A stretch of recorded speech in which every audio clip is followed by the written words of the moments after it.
Good evening YouTube, it is Hannah from Smaugish here, and today I'm bringing you the first in a new series that will probably go on and on for ages, so strap in. As in the series, well, not this video. And I'm going to be talking about some Gothic literature, Gothic books that I'm going to review and either recommend or say probably skip. Before I get into it, the whys, the what, and then the actual review, remember to like this video, leave me a comment down below, and subscribe to my channel because it really helps. And yeah, let's get into the video. You probably know by now, especially if you've watched a few of my videos, but I am going to do a master's degree in Gothic literature and the Gothic as a genre in September. So as part of that, I am either rereading things I've read before or reading new things to kind of prepare myself. What would be really useful maybe is if I did a bit of a video, I guess, describing the books that I read and reviewing them and telling you whether or not I think they're worth a read. So that's what I decided to do, and today is the first one. Today I'm going to do this book as my first one because I finished it within the last couple of days, so it's pretty fresh in my mind, and that is Silver Bullets, Classic Werewolf Stories, which is edited by Eleanor Dobson, and it's a British Library collection. So it is a collection of different werewolf stories. Let me just count. There are 14 texts in this book, in this collection, which is there are a couple of poems but mostly short stories. Like I said, I finished it a couple of days ago. It didn't take me that long to read when I was actually, if I take my actual reading time, but I'm quite a fast reader. On the whole, I think this is really good. Classic werewolf fiction is not something that I know masses about. I know a lot of medieval, like actual medieval werewolf texts. You have a lot of stuff in the lays of Marie de France, like this Claveret. But as for actual like fin de sale or like Victorian Gothic fiction on werewolves, I didn't know that much. So I was really excited to get this. This was a Christmas present. On the whole, I think this is really good. There are several stories in here that I found really interesting and kind of fit my academic interest. So let me just tell you, I think there are 6 that I've actually made notes and stuff on. The first one was, well, I liked the Man Wolf because it had like faux medievalism. And the Werewolf. So the Man Wolf is by, I'm just gonna have to flick through this because I've got a bad memory. So the Man Wolf is by Late Ritchie, and it's a kind of faux medieval tale. And it has quite a few Gothic tropes, like there's a lot of mistaken identity and curses and abbeys and castles and plots and secrecy. So that, I quite liked that, but it was a bit of a boring read just because the writer Ritchie had tried to make it sound so medieval, so it kind of was a bit of a journey, what am I saying, a bit of an arduous task to kind of get through it. But you know, for symbolism and stuff, if you're interested in Gothic literature as an academic study thing, then it's very fruitful. I quite liked A Story of a Werewolf by Catherine Crowe, which is about an alchemist's daughter and her father who are kind of caught up in a jealousy thing, and this rumour about them that the daughter is a werewolf kind of spins absolutely out of control and has potentially tragic circumstances. So that was a lot easier to read. Another one that I really liked, and this one was really short but it was quite interesting, is The Grey Wolf by George MacDonald, who was a Scottish minister. And this one's about a traveller that kind of comes across a shack which has an old woman and her mysterious and wild daughter, because he comes across this woman on his travels and follows her to the shack, and she's kind of really wild and animalistic, and he also sees a big grey wolf. And you can probably guess where it's going, but I won't tell you exactly what happens, just in case you do decide to read this yourself. One of my absolute favourites is The White Wolf of Kostopchin, which is by Gilbert Campbell, or Kostopchin. And as you can guess, it's set in Russia, and it's about a really horrible man who's a sort of general, I think, sergeant type thing in the army, and he's sent to kind of rule over this area of the Russian Empire. And he has 2 children, a boy and a girl. He loves the girl, hates the boy.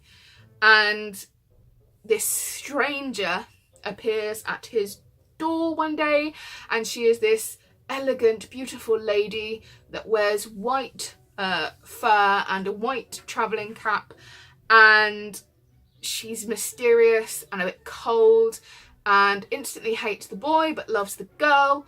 And he kind of becomes intrigued by her, and the first time they meet, proposes to her, and so she agrees to stay. She doesn't agree to marry him right away, but she agrees that she will stay, I think she says for a month at first, as long as he tries to win her over, but he needs to promise that the apartments, the rooms that are hers, he never goes near, no one comes into, and he agrees that he will only speak to her for a couple of hours every evening in his parlour.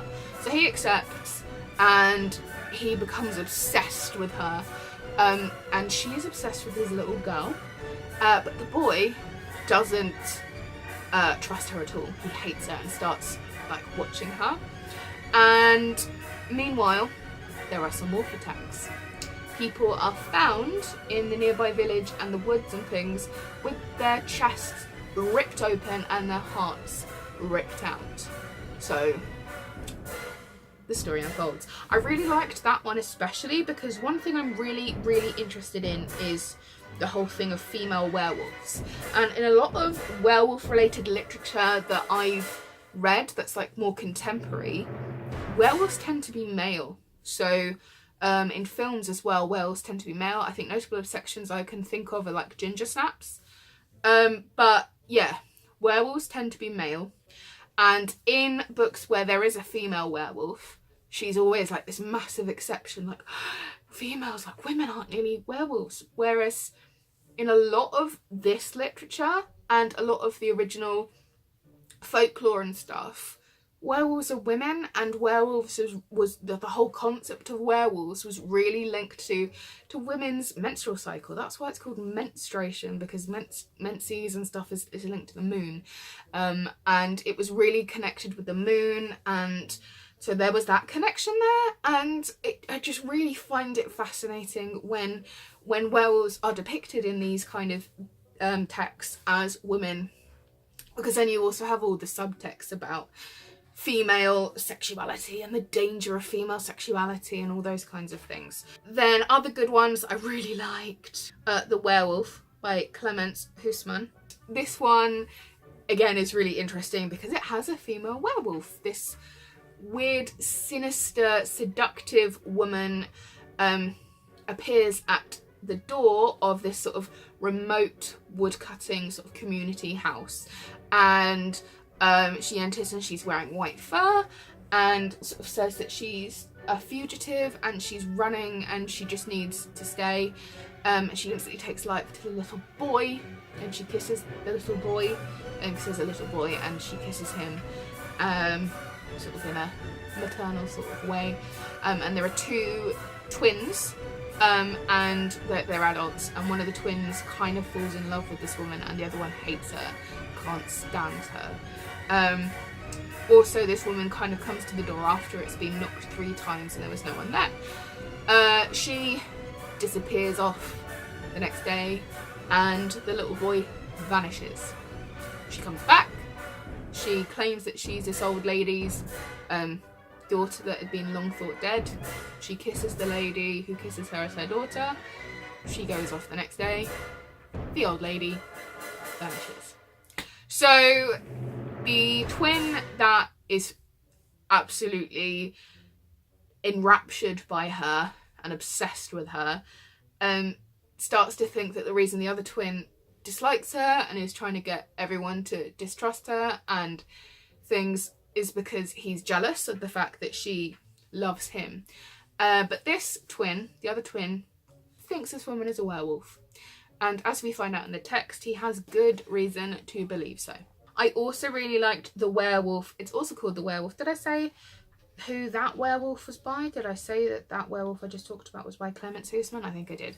The next one is called The Werewolf, and it's by Eugene Field. And this one is based kind of around Norse mythology, but it has a storyline quite similar to American Werewolf in London, if you've ever seen it. And The Wolfman as well, the original Universal film, which I love. And it's the kind of thing where a man is desperately in love with a woman, but he is cursed to become a werewolf, and so he always goes away to try and make sure that she's safe. And he has a rival for her love, basically, who tries to... They don't know that he's a werewolf, but he tries to kind of manipulate it, so whatever's happening with this man, they all find out about it, and it has tragic consequences. But there's also things about sacrificing for the person you love and secrecy and that mythological, like, folkloric aspect that I really, really like. And so yeah, that was one of the best ones, and it was pretty short as well. The last one that I'm going to mention that I really liked is The Thing in the Forest by Bernard Cakes, and again, this is a pretty short one, and I quite like this one because there's a little introduction that Eleanor Dobson has written before every story, and she brings up the point that in The Thing in the Forest, the lycanthropy and the werewolf thing is a punishment. Normally it's an innocent person that is cursed, or it's hereditary, or they are bitten, like infected essentially, whereas in this one, the person that is the werewolf, it is a punishment for transgressions. It is a religious punishment for sin. And it follows a young woman who is walking through the forest and comes across a werewolf, but realises that this thing is a sinner and is a wretched soul. But in an act of pity, she feeds it. So she gives it some of the food from her basket that she's just bought from the town. But then, in a fit of guilt, she runs to the church to confess her sins from taking pity on this beast. And then we find out who the beast really is. So those were the ones that I really, really enjoyed. And if I didn't enjoy them, I think they're going to be useful. There are a few in here that I didn't like so much. And there are a few in here that I think, with our modern heads on and with our modern sensibilities and understanding of stuff, we would potentially find problematic. One of which is The Mark of the Beast, which is by Rudyard Kipling. Now, if you come at it from a post-colonial mindset, then you will probably be able to read it without being hideously offended, because, as you can probably guess, given that it's written by Rudyard Kipling, it's set in India, and it's 3 white men who are, you know, hanging out, and then one of them gets drunk and defiles a statue to Hanuman, the monkey god, and then is cursed by a leper that comes out and touches him, and then he turns into a man beast, basically. And they have to try and save him by atoning for the sins and everything. And a lot of the language and the very fact that, you know, he defiles this and everything, this, that and the other, is kind of problematic. And even I was reading it like, oh my god, with my sort of academic head on. So there's that one.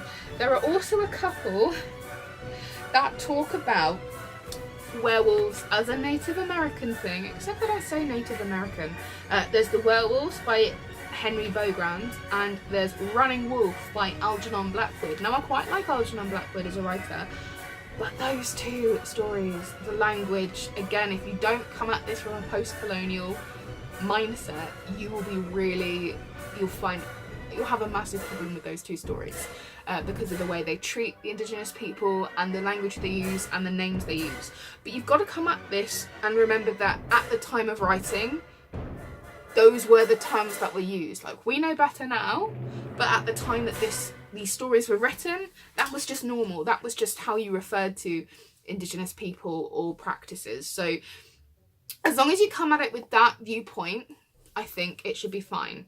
Do I recommend this? Yes, especially if you want to get into, as it says, classic werewolf fiction.